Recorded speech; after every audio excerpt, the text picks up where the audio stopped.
Something good is happening. A good meal. A good evening. A moment that should feel like enough. And somewhere, maybe 30 seconds in, your brain leaves the room. Not because something went wrong, because it found something to do. A conversation from earlier to replay. A plan to make for tomorrow. A background worry to keep warm. And by the time you notice, the moment is half over. And you were somewhere else for most of it. This isn't a focus problem. It isn't ingratitude. It's something specific happening in the background. And once you understand what it is, you can actually do something about it. Here's what's actually happening.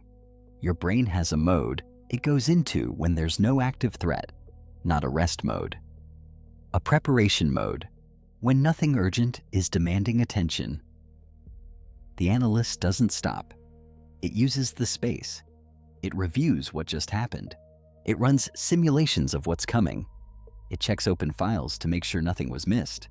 And it does all of this automatically, without asking, without waiting for you to finish the meal. This is why the good moments never feel quite complete. You're physically present, mentally. The analyst already moved on, already processing, already preparing, already somewhere else. There's another layer to this. The better the moment, the louder the background noise. A genuinely good evening triggers a specific pattern. Your brain starts calculating when it ends. Not to ruin it, because the analyst treats "this will end" as a threat to prepare for. So even as you're in the good thing, part of your processing power is already bracing for after. The holiday where you keep thinking about coming home. The success that lasts about 4 minutes before the next worry moves in. The evening that should feel restful, but leaves you somehow more tired than before. You were there, me. The analyst was already at the next thing. To understand why this happens, you need to understand how the analyst handles downtime. Most systems have a standby mode. When the work is done, they rest. The analyst doesn't have one. For an overthinker, the absence of a problem isn't safety. It's an opportunity to prepare for the next one. So, the moment external demands drop, the analyst fills the space. And it fills it with the things it's been putting off. The file it didn't fully close. The conversation it wants to replay one more time. The plan that still has gaps. This is why rest doesn't feel restful. This is why holidays are exhausting. This is why Sunday evenings feel heavier than Monday mornings. The moment the external pressure drops, the internal pressure fills its place. There's also something else happening. Attention for an overthinker has been trained over years, sometimes decades, to return to open cases. Every time you've come back to an unresolved thought, you've reinforced that pathway. The brain doesn't do this because it's broken. It does it because it learned. Returning to open files kept things from falling through the cracks. It was useful, until it became the default for everything, including the moments that don't have cracks, including the moments that are just good. The analyst doesn't know those exist. It only knows open file or closed file. And in a good moment, it doesn't find a closed file. It finds a gap, and it fills it.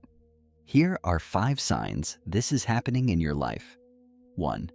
You check your phone during good moments. Not because you're bored, not because you're waiting for something, because the analyst found a gap and filled it with a check. 2. You start planning the next thing before the current one is over. Still at the dinner table, already organizing tomorrow. Still on the holiday, already thinking about coming back. 3. Good news lasts about 4 minutes. Something good happens. You feel it, briefly. Then a worry moves in. Something to protect. Something to not lose. Something that could go wrong next. 4. You remember the worry more than the moment. You can describe what you were anxious about on the holiday. The holiday itself is a blur. 5. You feel slightly guilty in good moments, like you're forgetting something, like you haven't earned it yet, like there's something you should be doing instead. That feeling isn't conscience. It's the analyst telling you there are still open files, and open files don't close themselves. So what do you actually do about this? The standard answer is mindfulness. Be present. Notice your surroundings. Breathe. And for most people, that works. For overthinkers, it doesn't. Not because the intention is wrong, because mindfulness asks you to redirect your attention. And an overthinker's attention has been trained for years to return. You redirect. It comes back.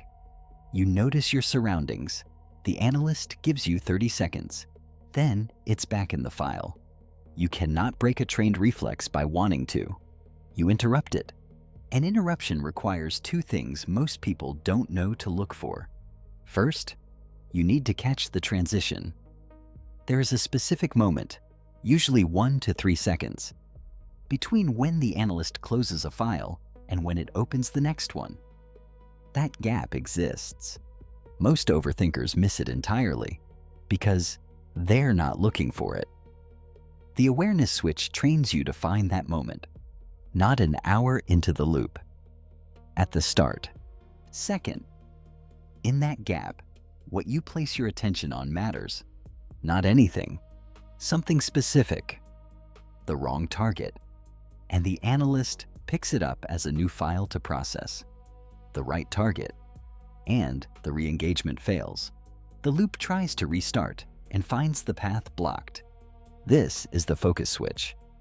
Not mindfulness, not redirection. A specific type of input at a specific moment for a specific duration. Get it right, and something shifts. Not gradually, quickly. The analyst gets a signal it can actually read. The files can wait. The moment can be now. What I just described, the awareness switch and the focus switch, are 2 of 5 switches in the quiet switch system. Each one targets a specific point where the loop takes hold. The awareness switch catches it at the start, before it locks in. The reality switch closes the files that shouldn't be open. The body switch removes the physical anchor that keeps the loop running. The focus switch interrupts the re-engagement at the exact right moment. And the action switch breaks the paralysis when the analyst won't let you move. If what you recognized in this video is the inability to be present, the focus switch is where you start.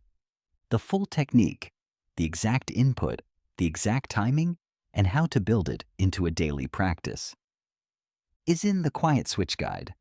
Link is in the description. There's also a short quiz at the beginning, because not every loop takes hold the same way. Take the quiz. Find your switch. Start there.